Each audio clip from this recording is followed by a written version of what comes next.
The first gasoline car was made in 1886. The following years yielded more efficient and more beautiful models of gasoline cars.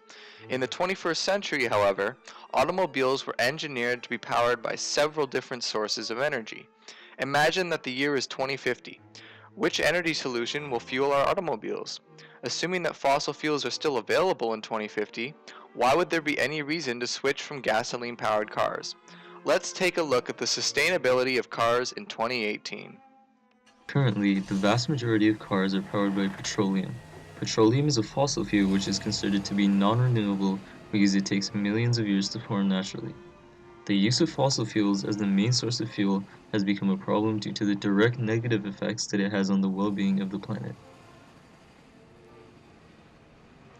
These negative effects include rising global temperatures, damage to the ozone layer, and melting ice caps. These consequences of fossil fuels clearly indicate that a change is needed. But how are we working to fix this? We are trying to engineer renewable and environmentally friendly methods of harvesting energy.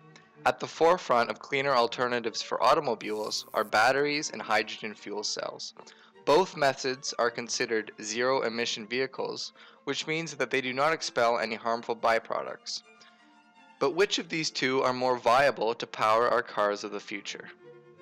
For each energy solution, we'll look at its convenience, necessary infrastructure, and energy efficiency to determine which is more suitable for the future.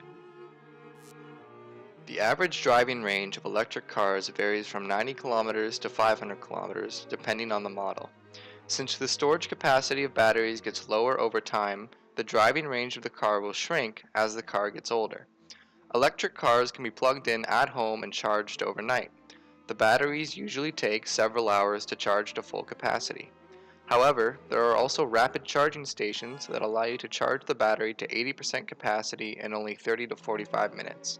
The cost of charging at certain supercharging locations are around $10 to $15. The average cost of an electric car ranges from 30,000 US dollars to 110,000 US dollars. There are already some public charging stations in place, but more will have to be built to facilitate a larger number of electric vehicles.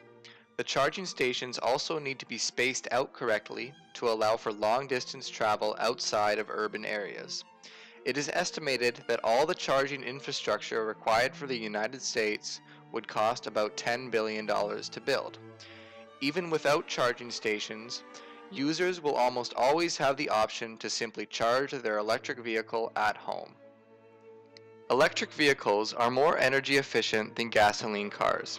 Batteries can convert about 60% of the energy stored into actually moving the car, while gasoline engines only convert about 20% of the energy into actually moving the car. Electric cars also create less greenhouse gas emissions than gasoline cars, even if the electric car is powered using electricity generated from fossil fuel sources. The current driving range of hydrogen cars varies from 400 kilometers to 600 kilometers. Unlike battery electric cars, fuel cell vehicles are even capable of maintaining this range with even larger vehicles. For refueling, hydrogen cars must be charged from filling stations, similar to gasoline vehicles. The procedure of filling a hydrogen car is essentially the same as filling a gasoline car and takes about 3 to 5 minutes. Currently, automakers include 3 years of free refilling due to relatively high prices of hydrogen fuel. The price is expected to drop in the future to around $9 per kilogram from the current $14 per kilogram. The average cost of a fuel cell car is much more expensive than a gasoline or even electric car. The Toyota Mirai, which is considered to be an affordable fuel cell car, goes for around 60,000 US. The main problem with hydrogen taking over as a primary fuel source is the current lack of infrastructure. The infrastructure for hydrogen fuel is still in its very early stages. In order to have an efficient economy run on hydrogen fuel, an infrastructure similar to gasoline would have to be constructed. The fuel must go through several intermediary steps before arriving at filling stations. The hydrogen is first extracted from water through a process known as hydrolysis. The hydrogen is then compressed and put into a holding terminal for compressed gas.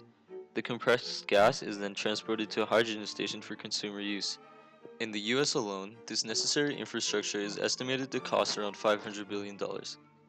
As with battery electric cars, hydrogen cars are considered to be zero-emission vehicles, which means that no harmful byproducts are created. In the case of hydrogen cars, pure water is the only byproduct. As shown earlier, petroleum cars are around 20% efficient in converting the energy in oil into usable energy, while hydrogen cars are around 40% to 60% efficient. However, it is important to note that hydrogen is an energy carrier and not an energy source. The hydrogen needed is usually obtained through hydrolysis and is a very inefficient process. Considering the current state of both alternative fuel sources, we predict that batteries will power our cars in the future. The central issue with a hydrogen-powered society is the cost and inefficiency. Hydrogen infrastructure will be several times more expensive than battery electric infrastructure and will essentially mirror the already existing infrastructure in place for gasoline cars. Also, the process of splitting water molecules to obtain pure hydrogen is costly and inefficient.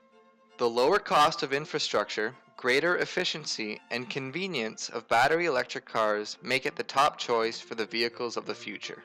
And like hydrogen fuel cell, the best case hydrogen fuel cell doesn't win against the current case batteries. So then obviously it doesn't make sense. That will become apparent in the next few years. There's no reason for us to have this debate. I've said, my piece on this. It will be.